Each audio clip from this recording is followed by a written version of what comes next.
Hello and welcome back to the Matrix Green Pill podcast. I'm your host, Hilmarie. In the high-stakes world of global enterprise, there's a quiet truth many leaders don't say out loud. Your success will rise or fall on the quality of your relationships. Not your pitch deck, not your resume, and certainly not your follow account, but your relationships. And yet, many approach networking transactionally, a default program that often leads to burnout and hollow connections. Today's guest is a connector of connectors who views connection as architecture. David Homan is the best-selling author of Orchestrating Connection and the founder of the relationship tech platform Saw Connect. He curates a global community of over 2,500 superconnectors, ranging from family offices to entertainers and CEOs, building ecosystems of absolute trust. David, welcome to the show. Thank you. It's such a pleasure to be here. Well, David, before we get into the power of relationships, I would like to begin with our signature Green Pill question. What Green Pill advice would you give to your younger self? It's an interesting question to answer because when I was looking at all the variations of what you had sent me to answer, I thought, the one thing that's plagued me my entire life is I've taken people's promises to me that they didn't keep, things that they said they do that they didn't do. I've taken it all personally. The older that I've gotten, the more advice I've sought from mentors and friends, and the more my world has become, I guess, successful. I mean, I run a global network and I have a startup and a book and all these things that seem great on paper. Like the hard part always is like you want more from people than they can give. You want more for yourself than often you can even handle. And that younger version of myself, like really needed to hear what I keep trying to remind myself every day now, which is that it's not personal almost all of the time when people are all trying to get by, to survive, to do what they need, what they can. And if I had had that as a much more sage bit of wisdom and practice early on, I probably would have enjoyed more of this journey of building what I built and all of the challenges that got me here. That's excellent advice. Thank you for sharing that. It's something very practical for all of us to remember, to not take things too personally. Now let's step back for a moment and explore how your journey unfolded. You've built ecosystems most only dream of accessing, but you believe influence doesn't start in abundance. It starts in adversity. How did getting super sick at the age of 12 shape your internal drive to overcompensate through connection later in life? So I'd like to consider myself like a humane, kind person who helps the world. But one thing I can't do, I can't go donate blood. I had mine taken 2 to 3 times a week for months upon months. I got so sick I was bedridden. What I thought was going to be a promising childhood of being a baseball pitcher. I was an all-star pitcher in my elementary school years.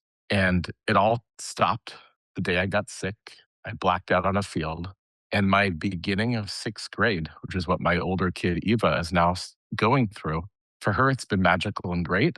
For mine, I barely touched it. And it left me such social anxiety. It put me out of shape, gave me body dysmorphia. It's really been one of the most formative experiences in my life. I'm okay talking about it now. It was not something I could talk about in my teenage years or in my 20s. I was just that odd kid who didn't show up and then didn't know how he fit in because of those circumstances. But everything I am now was the person I was before, amplified by the grit and the resilience I've had to build from that adverse situation. My entire world has been to be vulnerable, to be curious, to be very intentional, because I was lost until I realized I needed to embody those things in order to allow others to share them back with me. Thank you for sharing that difficult but yet impactful experience, something awful to go through at such a young age.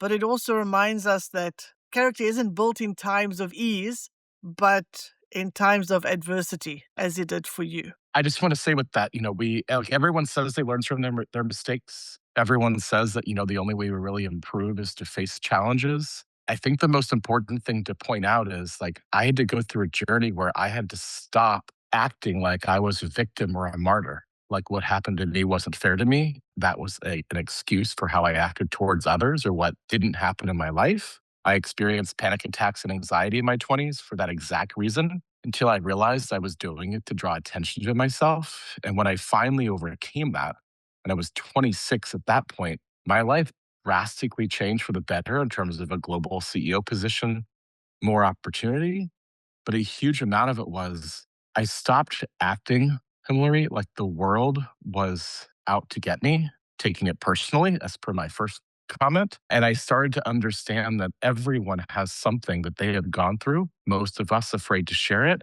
that has formed how we act in this world. And the most gracious, kind people I've met have embraced that adversity, which is why I love that you really start with these type of green pill questions, what you can swallow. I haven't overcome it. I'm just so self-aware of it now, I can make it part of my strength as opposed to part of my reasoning for why the world wasn't fair and I should be that victim or martyr still. I love your honesty in the way you talk about it, and that you said that you needed to create or needed to have that or needed to develop that self awareness. So it was an intentional change to see things differently. And when you did make that change, things then changed for you. As if you didn't have enough to already deal with, many years later, you were running a multinational foundation when the floor completely dropped out due to the Bernie Madoff scandal. Again, surviving a betrayal like that inevitably leaves a mark. How did that experience fundamentally rewire your internal radar for trust? And what are the invisible red flags you look for today that the rest of us might completely miss? I could tell my story of my life in terms of all the crap that's happened, from being sick to panic attacks to barely finding work to getting what I thought was my dream job, running this foundation. My mom had ran an after-school arts program helping kids. I'm an active composer and classical pianist, and I wanted to help artists. And 3 years into that position, the world's largest Ponzi scheme imploded, and the foundation I ran lost all its assets that had been invested since the early 90s, which meant there was nothing I could have done to prevent it, even if I'd had the financial wherewithal to know. And everyone in retrospect says they knew or that they didn't know. But the fact is, if somebody had really been able to prevent this, they would have. We all believe that we should trust the people who say they should be trusted. We believe people when at their word, partly because we don't want to spend the effort to verify it. And in most cases, and this is one of the most important things I learned, there's no cross check. As Ray Dalio, who I worked with for several years after running this foundation, says, like, there's no triangulation for most of this. But with that, you can be more certain. I learned two things. I learned, and this is something I also learned working with Ray, I had to take responsibility for something, even if it wasn't my fault that it had occurred in the first place. And I didn't quite understand what I did during the Madoff years with the foundation I ran, but I did when I worked with the Dalio family, running a film company. Because every time I took on something as if it wasn't my fault, but I had to fix it, I didn't take it on to the sense of ownership I should, as if it had been mine. I think anyone who's trying to achieve something in life, especially at a C suite or executive level, the more you take on a responsibility while accepting all the blame, even though you didn't cause the situation, the more you find the right solution,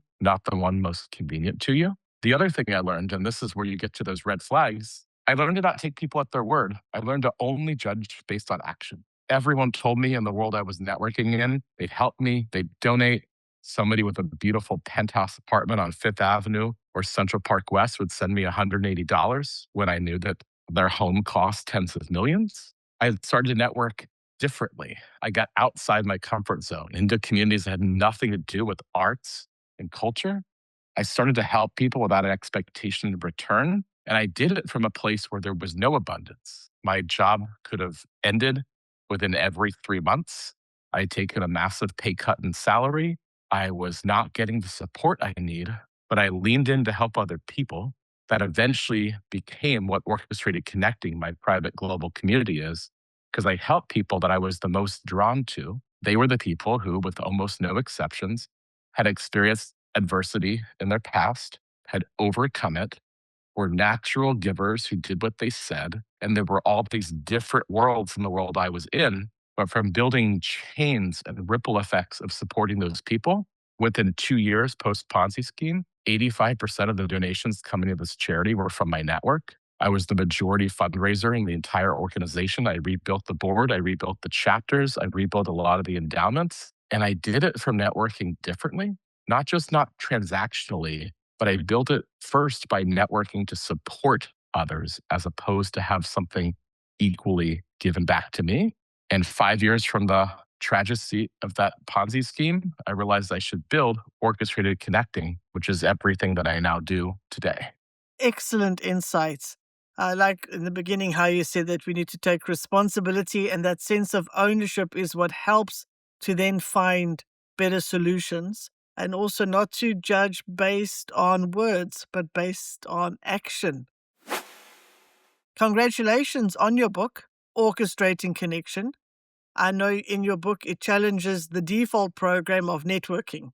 For a leader whose network feels wide but shallow, what is the first paradigm shift they need to make to start orchestrating rather than just collecting people? It's a great question with this respect, right? And this is something my co-author Noah Askin and I dug into deeply with interviews with, over 50 different top executives and leaders and influencers in our world. It goes back to the same point I experienced. When I'm in a place of abundance, I'm really happy to give. When I am in a place of need, I need.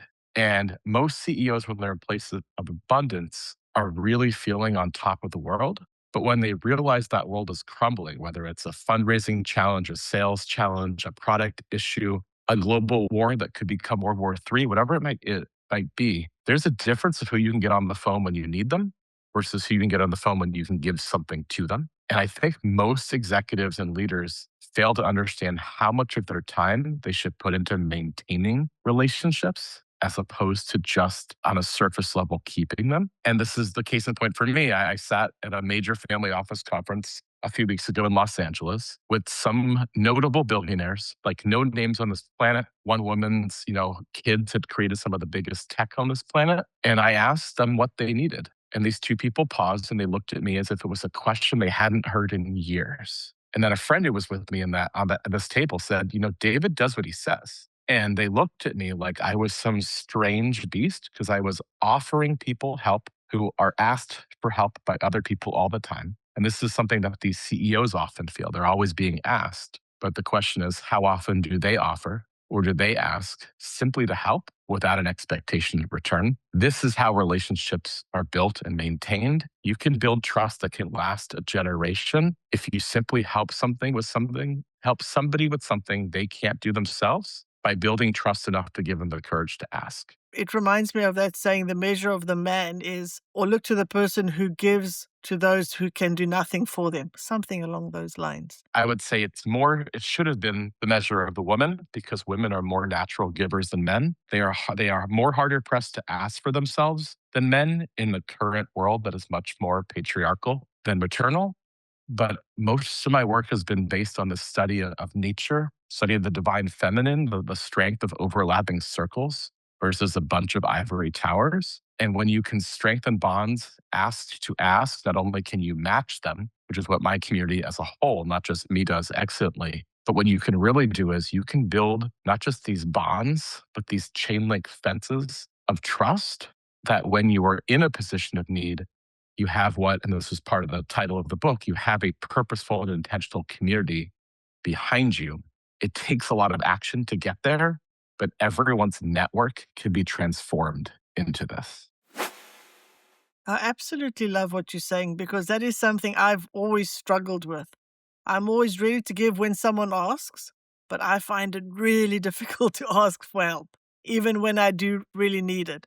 So I think, and what you're saying is build the relationship, build the community of trust beforehand, right? Yes, but there's also a way to ask. And this, in my methodology, we call the impact ask. Most people will try to say what they desire or what they want. Everyone needs money, everyone needs a job, everyone needs a partner. And everyone's reaction to that is great, good luck, go find it. But when you say, my passion is to elevate the world through sharing stories of adversity into leadership, and I want to amplify that by connecting all of the people I've interviewed on my Green Pill podcast, all the people globally I've interacted with to help with these areas I love. When people can hear your passion, how it's amplified, You're giving them permission to either see themselves and their passions within it, or you're helping them trigger in their mind, because not everyone is a natural superconnector. You're helping them trigger the type of people who they know have that passion, that then they can do what I consider the most sacred transaction, which is that of a relationship introduction. So there's a way to do it. We just have been conditioned to shy away from asking for what we need or respond to often the alpha male that just says what they need, and we respond to that. But real trust has no boundaries once you've built it, and real trust with vulnerability as its core helps people address what they really need, and then the world moves forward with action and community. Really excellent. So we need to let people know what our passion is rather than just asking because that's uncomfortable. Correct. One of your primary skills is helping people pitch themselves better. When you sit down with a brilliant founder, what is the most common psychological block that prevents them from articulating their own value without sounding transactional? Most consultants would say, you got to go from the how to the why. Although I agree with that, it's not the real goal. Because if you're building something, even if it's like, the Uber for dog walking, there has to be a reason behind what you built where you saw a problem that you needed to have solved. Otherwise, why start something? Why build it? Unless you're just trying to make money. And my world is impact. So if you're just trying to make money, that's not a founder I'm talking to in the first place. But without exception in my community, when I talk to people and I regurgitate back their pitch to them, what I try to do is I try to resequence it so that they are not qualifying what they're doing before they talk about the reason why they're doing it. And once you invert that and you start with a more powerful statement, then you get to that exact impact ask we just went through, where that passion becomes the why. Because when you can share that and figure out the words to do it eloquently, what you can do is you can show somebody what's lighting the fire in you to build this, to launch it, to make it out into this world. And that's the only thing people remember. Most conversations, even this podcast, people might remember three things if we're lucky. They're not going to remember every point and every question. And so when you're doing that pitch, you have to remember that rule of three. And you have to have the first thing, the real point of your pitch, start with the powerful passion you have with why you're building it. Right, excellent. So people remember the why. So you don't want to start with the how or the result. You want to start with the why are you doing this and what impact are you going to be making?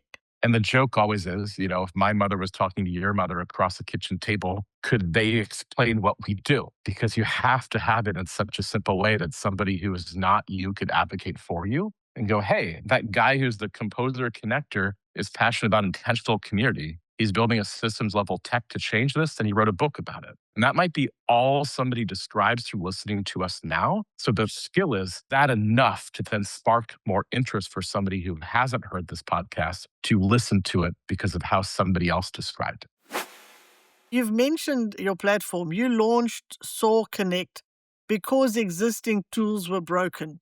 What flaw in traditional CRM systems bothered you enough to build something new? Let's go to the top of this, which is all the social media. Let's say you and I are finally meeting in person at an event and I introduce you as my Instagram follower, or that we're first degree LinkedIn connections, or we've been friends on Facebook for 2 years. Most people would laugh because they know that doesn't mean authenticity or value. What we really crave in technology to build trust is to demonstrate the one thing I think is a real value, which is the time that we've spent together. So SOAR Connect, SOAR stands for Strength of Authentic Relationships, is intended to rebuild the world through augmented trust. It's a very deep systems level platform focused on two things: giving you a full sense of who you trust within your own network based on the time you spent, combined with a system, and I'm always a broken record with everything I do, based on the ask, the impact ask. I believe that if you can show those who you built the most trust with the asks that you need, and the system can help augment how they could help connect you, we can build a new way that is entirely data private and permission based for people to connect. Because every day I get 50 requests on LinkedIn with people trying to sell me something. Absolutely. And it's so irritating because your inbox is full of people who's just pitching you something without knowing anything about you. And I have thousands of people who click connect as if me connecting with them is valuable without a note, without any context. And then I get people who do it intentionally. My new friend Andy, he heard one of my podcasts related to sports. He loved what I said. He's a community builder. He asked me to come down and keynote his conference for ex NFL athletes in Atlanta. Now he's asked me to come to Dallas and to Los Angeles to build a long term partnership. I'm introducing him to ex NFL players, including some Super Bowl champs and team owners that I know. And it all happened from an intentionality. And then as we got to know each other, he goes, "Oh my God, you know Najee?" And I go, "Not only do I know Najee, who's one of my friends who won a Super Bowl with the Eagles, but Najee's in my book. And when I do my keynote, I talk about the story of how Najee helped a guy who's like my brother, who he'd never met when that friend named Sunit lost his father." And Andy and I started talking about me losing my dad. And all of a sudden, within the span of a LinkedIn outreach, but an intentional call, we were close and we're developing it more and more closely. Technology can make this not be happenstance. And I think that so much of CRMs are really great at data collection, but not insight. So much of social media does give you that ability to connect to anyone with a little bit of permission. And I think that the hard part is we live our life on our phones where all these different big tech companies send everything to one device, but there's no filter, there's no trust based system that aggregates all of that and then gives us the way to choose who we spend our time with and who we don't. And that's what I've been passionate about building. I'm 16 months into a build. We're in beta testing. I just did the close for the first part of my pre-seed round, and a bridge is next. And then hopefully with the global network that I've built, this will become useful to so many people that it can scale accordingly. Yes, and it will help people who use it to be intentional about their connections. As you bring Soar Connect out of beta to help leaders grow networks at scale, how are you designing the technology to protect the uniquely human elements of connection that AI might otherwise strip away? I was a kid who loved fantasy novels. I loved knights and King Arthur and everything. Like I read Game of Thrones before it was Game of Thrones in everyone's minds. And I remember holding up those books in the 90s and falling asleep as a kid. And the book would crash down on my face because it was so big. The way we design the tech, not only is there this concept of zero knowledge proof data, which means that we don't keep most of the data that we collect.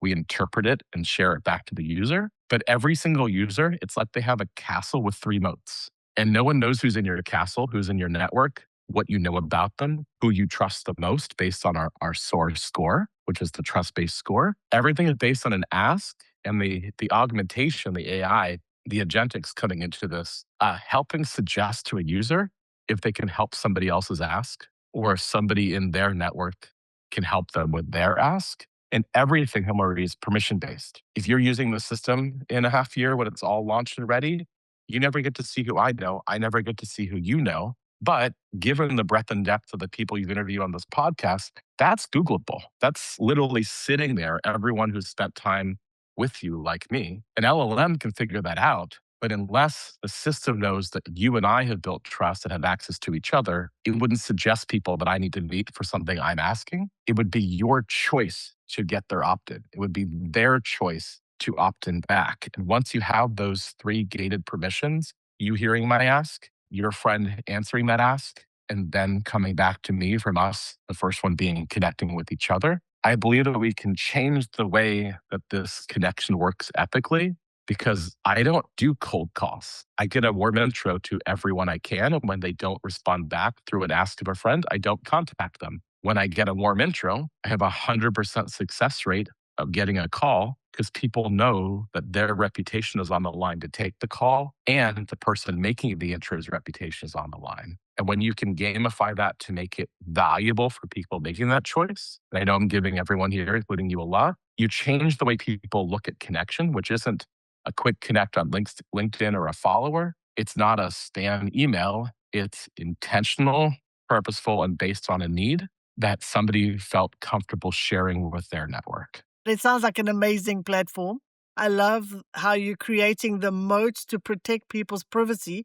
So people are not just connecting because you know so and so, but the system is going to help people who have an ask and people who are willing to give to connect without needing to give away the privacy, if I'm understanding you correctly. That's exactly it. And once you do that, you build a private supernodal network, which then AI under the surface can do wonders at pattern recognition, mapping out the chains of connections, and do two important things, which I didn't mention in this. The most important is filter out all the assholes, the people in your life and mine who have been takers, who have verbally abused friends, who have walked away from a deal, who've just shown up in a horrible way in my system. You can block that person. And although it will never share with anyone else you block them, if that person comes up in somebody else's world that you trust, the system will notify you to tell you, do you want to share with this person that somebody they're interacting with is blocked? So for me, that's one of the most important features. The other is everyone starts with the same relationship value score. So somebody born into a world of 5 generations of wealth and somebody born less developed part of this world, we're all equal. And based on our actions, our reputation can increase. So the privilege that comes with being born into more, either wealth or a network, everyone starts at zero. Well, actually, it's actually 50 because we figure if you start at zero, you feel like a failure. But if you start at 50, you can strive to 100. But the whole idea is your reputation in the system, you cannot buy it. You can only increase it by helping other people, no matter whether one ask is to get somebody to Malala and the other ask is to help somebody donate books for a school book drive. For me, this should all be equal. And when you can filter out the riffraff and you can filter in those that are generous, you can change the way we look at relationship value to be equal, not tiered. I love that. So it doesn't matter where you're starting from, everyone has the same opportunity. And as you said in the beginning, trust is not by the words you use, but by the actions you take. And you're building that into the system.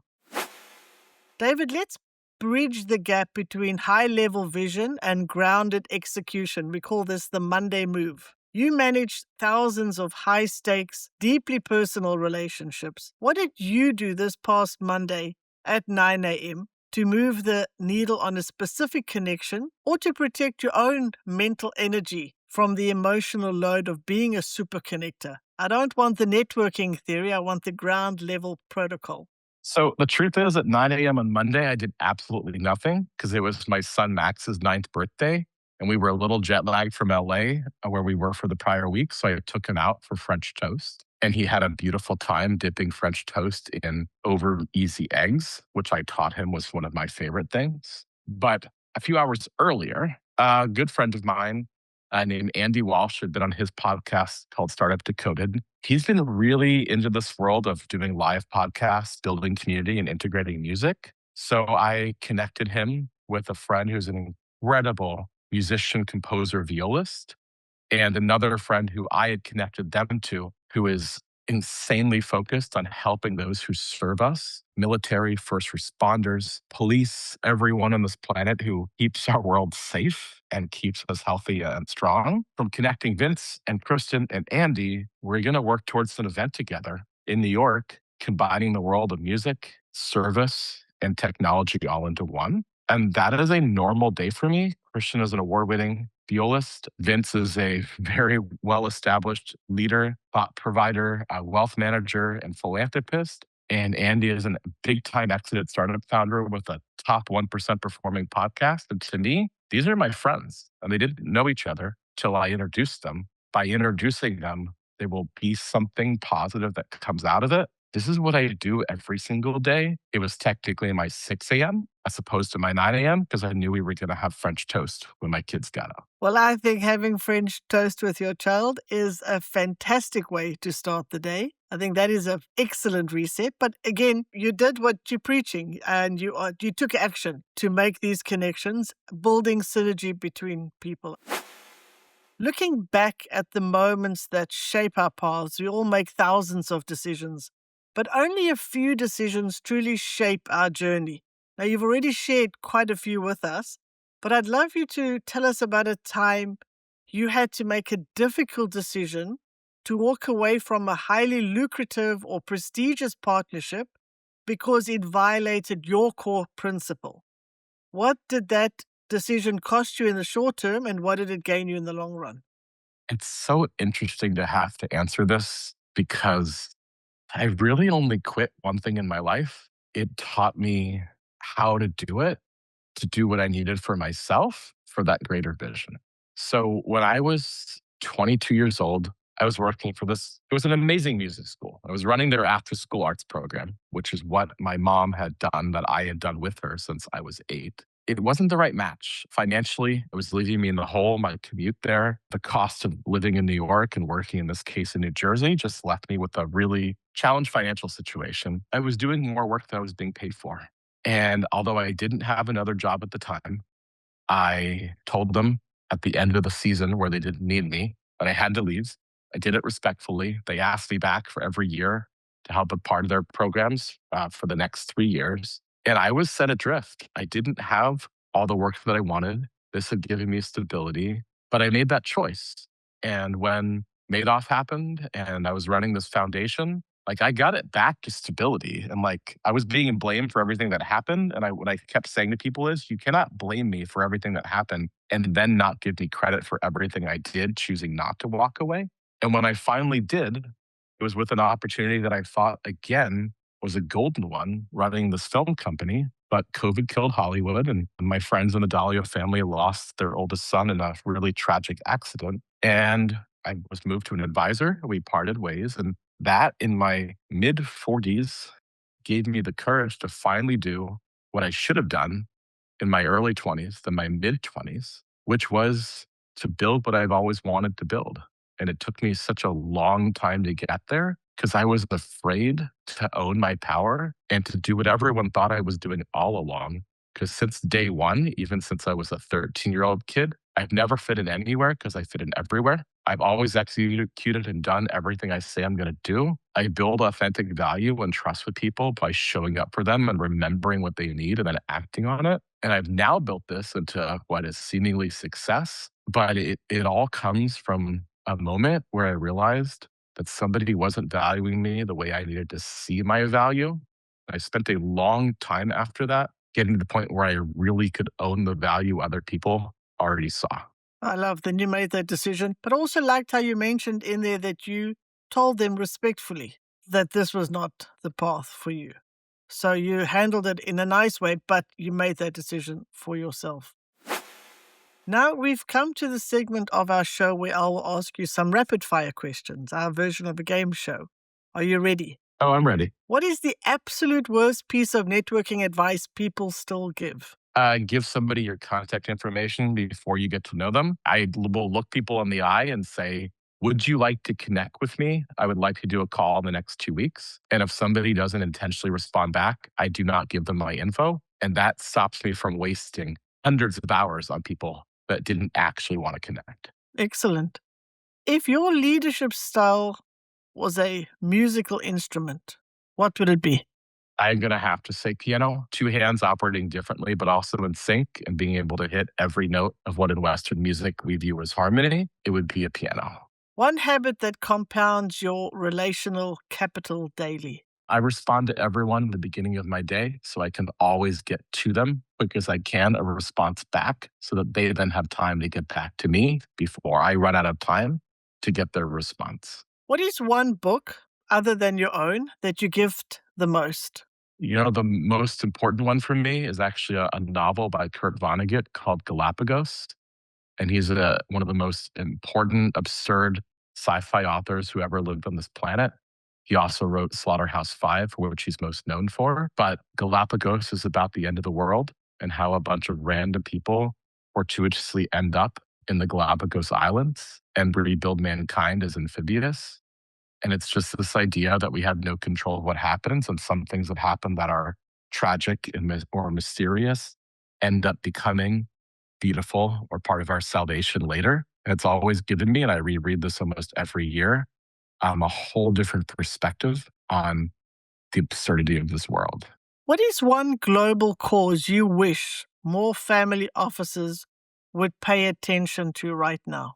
I mean, I have a laundry list of things that I wish they'd pay attention to. Of course, my answer selfishly would be to fund my technology because I'd love to have millions to scale it. But to be honest, the one thing that family offices, who are the most important wealth field rising on this planet, they will equal pension funds and the rest in terms of power. We're still in a system, all of these family offices, that don't really empower the women in the family to take ownership the way the men do. And the great wealth transfer, which has been 40 trillion, 70 trillion, everyone keeps talking it up. It's going to pass in a majority of cases to women. And it's going to drastically change the way wealth is managed on this world. And family offices are not ready for that. They keep talking about it. But all of my friends who are next gen brilliant women, they often don't have half the power that their brothers or their uncles have. And for me, there is no reason for that to happen except for the discomfort of generations to trust women in leadership the way that I think they should be. Well, thank you for playing along. That was easy enough. David, we have one final tradition. We call it the green pill reflection. I'm going to ask you one thing that might feel a bit unsettling. I'm going to ask you for the truth, not the PR answer. You advise thousands of people on how to build purposeful communities, build with intention, have relationships with intention. But even the best architects have a glitch. What is the one piece of advice about connection that you give most often, but actually struggle to follow in your own daily life? I don't ask for what I need enough because I need to maintain, if I say I'm a natural giver, I have a ton of needs. I need more and more paid public speaking opportunities for the book to have been not just worth the effort, but really to get the message out there. I got to go raise another $750,000 for my startup from people that I may not know. I built a new version of my business and I need to find people who are ready to scale what they do and want me as a coach, strategist, and connector all in one. As a composer, I need opportunities. I need commissions, especially modern dance, ballet companies, chamber groups who, think I'm doing fine because I'm constantly writing music and getting it played. But I have so many things that I need that I hesitate to ask for. One, because they might be too much, because not a normal person doesn't have public speaking, a business, a tech raise, and commission needs. But I shy away from this too. I shy away from it because I think in the long term, my life will work out. But in the short term, I have such pressing needs to scale what I'm doing that I've proven, that I've validated, that I've demonstrated. And I struggle every day to feel okay asking for it, even when people are constantly asking me how they can help. Thank you for your honesty. I love that. And thank you so much for such a grounded and generous conversation. You are bringing a lot of good to the world, and I'm so sure the impact will be there. David, for the listeners who want to find their way into your ecosystem or read Orchestrating Connection or find out more about Soar Connect or even listen to your classical compositions, where's the best place to find and follow you? So this is the first time I can proudly share I rebuilt the website I started with 20 years ago. It is David Homan, HOMAN.com. And there I put my companies, including my community, my book, my tech platforms for Connect. I have my own podcast focused on being ready for that right moment, an introduction change your life, launching with 2 pilot episodes in a month or so. In there, there's my contact information. If somebody's intentional, they're a connector. My private community has no membership fees. It is gated, but you have to be an action-oriented natural giver I'd leave my kids with. The book is the playbook for this. The tech, I hope, will solve the systematic need. What I hope people will do if they've listened to me or consumed anything I do is just be more grateful and be more actionable for the people around them that they love and trust and share that in action and words with the people they are closest to. We rarely get thanked. We rarely are asked what we need, and we all wonder why we feel alone. And all you need to do is invert it and go to people who you want to build a relationship with or whom you already trust and simply tell them why you're grateful for how they've helped you and ask what they need. It seems so simple, but when I press people, Hilmarie, to actually say if they've done it or have had it done to them, most people I met with this astounding silence when they realized they can't think of the last time they've been thanked and they can't think of the last time they called to thank someone. And God forbid, they can't even remember the last time somebody said, "Can I help you with something you need?" Then the person actually did it. That's what I stand for. I think the world is easier to fix, as complicated as it is, if we start with that. I love that. It's a beautiful message. And thank you for building this platform. I'm sure, I'm 100% sure it's going to benefit so many people. It sounds really excellent. I'm looking forward to going to check it out as well. We'll also, of course, add your website link in the show notes. By the way, David, I was going to say congratulations on the podcast. That also sounds pretty exciting. Thank you. I'm trying to get this all out there in a way that's meaningful. I do a lot of podcasts. I do a lot of public speaking and panel. What I was missing from most things I talk about was the ability within the privileged top of my network to have them really share how a series of introductions helped make them who they are, and also how much hard work it took to get there. Because everyone assumes when you're at the top that you were handed it. Often get there and stay there unless you put more work in than most other people. And unless you still honor the people who got you there, who saw something in you before you were ready for it. I constantly talk about the people in my life, from my second father, Bill Schwartz, who gave me the job at that foundation. And he and I led it through Madoff, through my friend Rachel, who launched the organization Nexus, which was the beginning of my understanding of what community really is. I try to express that gratitude to all of them all the time. They're all thanked and credited and mostly interviewed in my book. But it's all that same goal, which is what I hopefully have been able to convey to you and those listeners today. Sounds like it's going to be a really good podcast. To our listeners, if today's conversation sparked a new idea about trust, influence, or the human operating system behind your network, please follow the show and leave us a 5-star review. It helps us reach more founders and decision makers ready to lead with real depth. Until next time, delete the defaults, build your ecosystem wisely, and connect intentionally. If you enjoy our conversations, please like and subscribe. See you next Wednesday.